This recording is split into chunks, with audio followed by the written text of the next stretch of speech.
আপনি কি জানেন আপনি বাইকে বা কারে যে পেট্রোল ব্যবহার করছেন সেই পেট্রোলের 80% পেট্রোল এবং 20% ইথানল? হ্যাঁ, ঠিকই শুনছেন। এই 20% ইথানল মিশ্রিত পেট্রোলকে বর্তমানে কি বলছে? E20 petrol. চলুন আজকে এই E20 ব্যাপারটা আমরা ডিটেলসে একটু জেনে নেব, জ্ঞান বাড়াবার জন্য বা ইনফরমেশন কালেক্ট করার জন্য, যাতে বিভিন্ন পরীক্ষায় যদি আপনাদেরকে জিজ্ঞেস করে তাহলে আপনারা যেন উত্তর দিতে পারেন। চলুন প্রথমে আমরা দেখে নেব কি যে E20 পেট্রোল কি। তাহলে কি, যখন পেট্রোলের সাথে 20% ইথানল ছিল, অর্থাৎ 80% পেট্রোল 20% ইথানল, তখন সেটা কি বলবো? E20 petrol. যখন 10% ইথানল আর 90% পেট্রোল, তখন সেটাকে আমরা কি বলবো? E10 petrol. যখন 85% ইথানল এবং 25% পেট্রোল, তখন সেটা আমরা কি বলবো? 15% পেট্রোল, তখন আমরা কি বলবো? E85 petrol. ওকে। আর এই পেট্রোল এবং ইথানল এই দুটো মিক্স করা কি বলা হয়? ব্লেন্ডিং করা বলা হয়। ওকে। এবার চলুন আমরা দেখে নেব ইথানল কি না। ইথানল হচ্ছে এক ধরনের অ্যালকোহল, ঠিক আছে, যেটা কি হয়, যেটা আমরা জ্বালানি হিসেবে ব্যবহার করতে পারি। এরপর আমরা দেখে নেব ইথানল কিভাবে তৈরি করা হয় না। ইথানল জেনারেলি দুই ভাবে তৈরি করা হয়। একটা হচ্ছে প্রাকৃতিক নিয়ম, অর্থাৎ আমরা যে সমস্ত ভাঙা চাল কিংবা ভুট্টা কিংবা আখ কিংবা বিভিন্ন সবজির যে খোসা আছে সেগুলো কি করি? সেগুলোকে পচিয়ে কারখানায় ইস্ট দিয়ে পচিয়ে, অর্থাৎ ফ্র্যাগমেন্টেশন করে ইথানল তৈরি করা হয়। ওকে। দু নম্বর কি? দু নম্বর রাসায়নিকভাবে কিন্তু আমরা ইথানলকে তৈরি করতে পারি। প্রথমে কি ল্যাবরেটরিতে ইথেন গ্যাস থেকে কি করা হয়? ইথিলিন তৈরি করা হয়। এবার সেই ইথিলিনের সাথে উচ্চ চাপে জলীয় বাষ্প বা জল মিক্স করলে কি তৈরি হয়ে যাবে? রাসায়নিক ইথানল তৈরি হয়ে যাবে। এবার চলুন আমরা জেনে নেব এই যে ইথানল থেকে আমরা কি কি তৈরি করতে পারি না। এক নাম্বার, ইথানলের সাথে জল এবং গ্লিসারিন যদি মিক্স করে দিই তাহলে আমরা কি পাবো? স্যানিটাইজার, যেটা আমরা পড়ার সময় খুবই ব্যবহার করেছিলাম, তাই তো। দু নম্বর কি? ইথানলের সাথে জল এবং ফলের রস মিক্স করলে আমরা কি পাবো? অ্যালকোহল বা মদ, যেটাকে পান করা যাবে। আর তিন নম্বর কি? এই ইথানলের সাথে পেট্রোল যদি আমরা মিক্স করে দিই তাহলে আমরা কি পেয়ে যাব? গাড়ির জ্বালানি, যেটা বর্তমানে আমাদের বাইক বা কারে ব্যবহার করা হচ্ছে।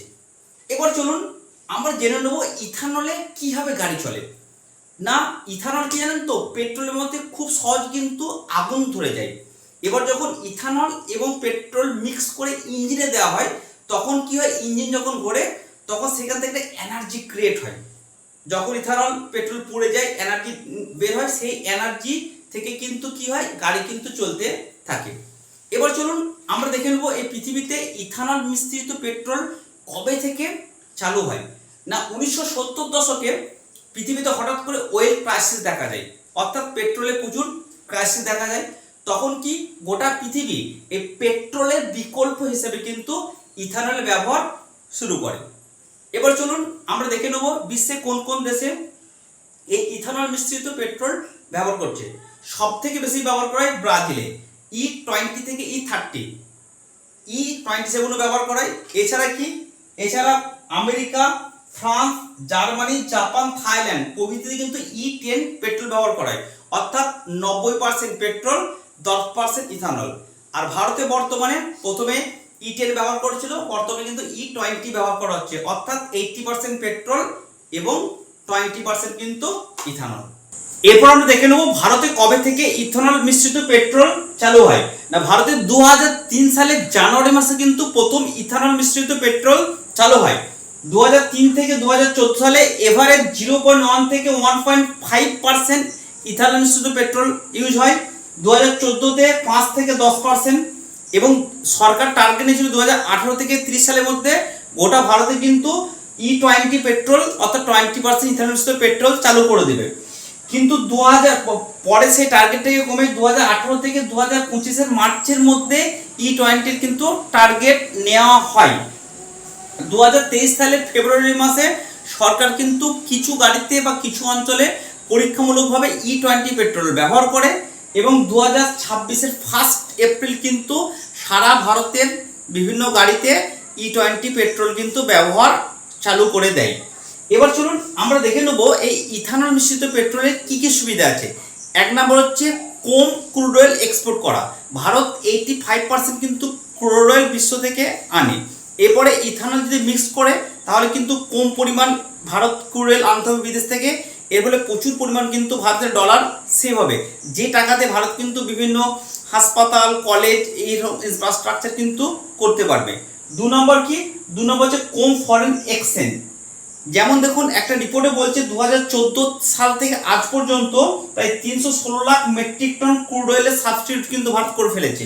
2 নম্বর কি? কম ফরেন এক্সচেঞ্জ আউটফ্লো। না 1,97,000 কোটি রুপি কম কিন্তু করেছে ভারত অলরেডি। 3 নম্বর কি? 3 নম্বর হচ্ছে কম দূষণ। নীতি আয়োগ বলছে 65% কিন্তু কম দূষণ হয় ইথানল পেট্রোলে। এবং 2014-15 থেকে আজ পর্যন্ত কিন্তু টোটাল 992 লাখ মেট্রিক টন কিন্তু CO2 কিন্তু কম নির্গত হয়েছে। তারপরে কি কৃষকদের লাভ বেশি না?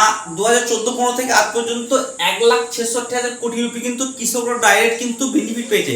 তার কারণ কি? আখ, ভুট্টা, ধান প্রভৃতি থেকে কিন্তু ইথানল মিশ্রিত পেট্রোল তৈরি হয়। 4 নম্বর কি? মজবুত ন্যাশনাল এনার্জি সিকিউরিটি। সরকারের মধ্যে ন্যাশনাল এনার্জি সিকিউরিটি কিন্তু মজবুত হবে। তার কারণ কি?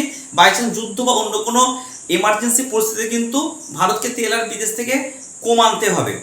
এই সমস্ত সুবিধা কিন্তু ইথানল আছে। এবার কোশ্চেন, এত কিছু সুবিধা যেগুলো আছে সেগুলো কিন্তু সবই ঠিকঠাক আছে, তারপরও এত বিতর্ক কেন? বিতর্কের কারণ কি না, কিছু পরিবেশবিদদের মতে 1 লিটার মানে ইথানল যুক্ত পেট্রোল ব্যবহার করলে ভৌমজলের পরিমাণ কমে যাবে। তার কারণ কি না, কারখানায় 1 লিটার ইথানল তৈরি করতে 3 থেকে 5 লিটার জল লাগে।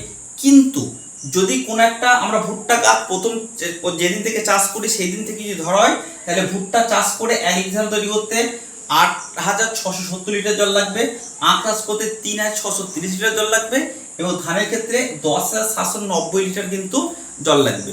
অর্থাৎ পরিবেশবিদদের মতে যদি ইথানল যুক্ত পেট্রোলের পরিমাণ বাড়ানো হয় তাহলে কৃষকরা বেশি বেশি করে কিন্তু আখ চাষ করবে, ভুট্টা চাষ করবে, ঠিক আছে, ধান চাষ করবে। এর ফলে কি হবে, বেশি পরিমাণে কিন্তু ভৌমজল ব্যবহার করতে হবে, ভৌমজলের পরিমাণ কমে যাবে, যার ফলে পরবর্তীকালে কিন্তু জল সংকট হতে পারে।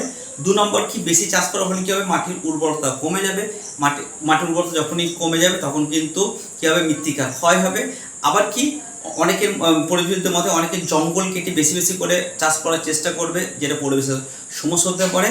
আবার কি, কৃষকরা বেশি টাকার লাভে কিন্তু আখ, ভুট্টা এইগুলো বেশি চাষ করবে, সবজি বা অন্যান্য যে খাদ্য দ্রব্য সেগুলি কিন্তু চাষ কম করবে, ফলে খাদ্যের যোগান কমে যাবে এবং খাদ্যদ্রব্যের দাম কিন্তু বেড়ে যাবে। এগুলো সবই কিন্তু পরিবেশবিদদের মতে।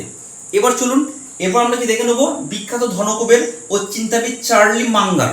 উনি কি বলেছিলেন না, উনি বলেছিলেন যে 1 লিটার ইথানল তৈরি করতে যে পরিমাণ এনার্জি খরচা হয় 1 লিটার ইথানল তৈরি করার পর তার থেকে কম এনার্জি পাওয়া যায়। অর্থাৎ চাষ করার সময় ট্রাক্টর চালাতে গিয়ে ডিজেল ব্যবহার করা হয়, আচ্ছা সার তৈরি করে সার কারখানায় যে বিদ্যুৎ লাগে, ঠিক আছে, এই সমস্ত এনার্জিকে যদি যোগ করা হয় তাহলে 1 লিটার ইথানল তৈরি করতে যে এনার্জি আমাদেরকে খরচা করতে হয় 1 লিটার ইথানল তৈরি করার পর তার থেকে আমরা কম এনার্জি পাওয়া যায়। 2 নম্বর তিনি কি বলেছিলেন? 2 নম্বর বলেছিলেন যে জমির উর্বরতা হ্রাস পাবে, খাদ্য সংকট দেখা দেবে। তাই চার্লি মুঙ্গারের মতে a very stupid way to solve an energy problem. কি বলেছে? A very stupid way to solve an energy problem. সাধারণ মানুষের মধ্যে 1 নম্বর কম মাইলেজ পাওয়া যাচ্ছে, 2 নম্বর ইঞ্জিন একটু খারাপ দেখা যাচ্ছে, 3 নম্বর কি 3 নম্বর স্টার্টের প্রবলেম হচ্ছে, 4 নম্বর তেলের দাম কমলে একটু ভালো হতো। সরকারের বক্তব্য যে নীতি আয়োগের মতে 6% কিন্তু মাইলেজ কমতে পারে, কিন্তু সাধারণ মানুষ বলছে তার থেকে একটু বেশি মাইলেজ কমে গেছে। 2 নম্বর সরকার বলছে ইঞ্জিনে যে সমস্ত পার্টসগুলো খারাপ হচ্ছে সেগুলো কিন্তু রিপ্লেস করে E20 উপযোগী করা যাবে, কিন্তু বাস্তবে দেখা যাচ্ছে মারুতি এই E20 4 থেকে 6,000 টাকা, ফুয়েল ইনজেক্টর 14,000 টাকা এবং ফুয়েল পাম্প বা ট্যাঙ্ক প্রায় 50,000 টাকা পড়ে যাচ্ছে, যেটা কিন্তু সাধারণ মানুষের জন্য একটু সমস্যা দেখা যাচ্ছে।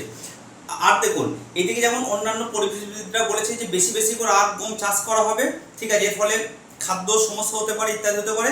সরকারের মতে যে বর্তমানে ইথানলটা ব্যবহার করা যাচ্ছে সেটা হচ্ছে 2nd জেনারেশন ইথানল, অর্থাৎ যে সমস্ত ভাঙা চাল কিংবা সবজির খোসা নষ্ট হয়ে যায় সেখান থেকে কিন্তু ইথানল তৈরি করা হচ্ছে।